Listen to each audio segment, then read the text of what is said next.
তুর্কির বিখ্যাত ব্লু মসজিদ পরিদর্শন করেছেন সফররত পোপ লিও। মসজিদ পরিদর্শনের সময় পোপের জুতা খুলে প্রবেশের দৃশ্য মন জয় করে নিয়েছে মুসলিমদেরও।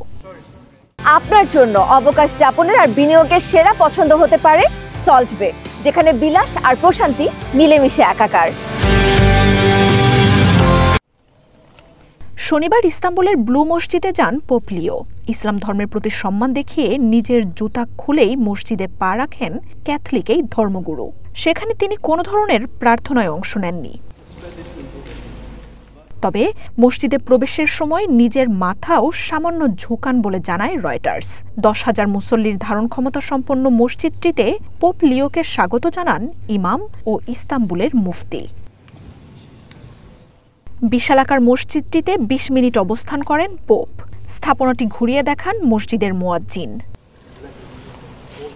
ব্লু মসজিদের আসল নাম সুলতান আহমেদ। 1603 থেকে 1617 সালে অটোমান সাম্রাজ্যের শাসনে থাকা প্রতাপশালী এই শাসকের সময়ে মসজিদটি নির্মাণ করা হয়। হাজার হাজার নীল সিরামিকে নির্মিত মসজিদটি ব্লু মস্ক নামে বেশি পরিচিত। মার্জিয়া উপমা, ওয়ান ইন্টারন্যাশনাল ডেস্ক।